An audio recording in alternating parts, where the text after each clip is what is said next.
এইখন চাওক মই এতিয়া হাতত লৈ আছো এখন পিয়ৰ টছৰ গামোচা বহুতেই ধুনীয়া গামোচাখন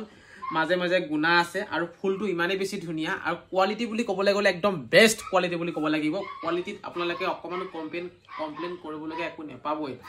আৰু এই মানে গামোচাখন অৰ্ডাৰ কৰিছিলে আমাৰ ৰবি হৈকিয়া ডাঙৰীয়াই গোলাঘাট মেৰাপানী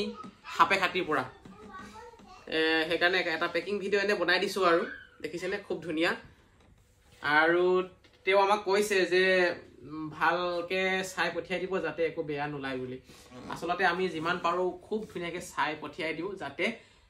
গ্ৰাহকজনে পাৰ্সেলটো পোৱাৰ পাছত একো বেয়া নোলায় বা ৰিজেক্ট যাতে নোলায় কাৰণ ৰিজেক্ট ওলালে আমাৰ মনটো বেয়া লাগে নহয় জানো সেইবাবে আমি 2-3 বাৰ চাইহে চেক কৰিহে আপোনালোকক পঠিয়াই দিও তাৰ বাবে একেবাৰে চিন্তা কৰিবলগীয়া একো নেথাকে লগতে ফলো কৰিব মনোজ ভাই ফেশ্বন আৰু এনে ধৰণৰ সুন্দৰ সুন্দৰ পৰম্পৰাগত হাস পাৰ পাই থাকিবলৈ মনোজ ভাই চেনেলটো সাবস্ক্ৰাইব কৰিব লগতে ফলো কৰিব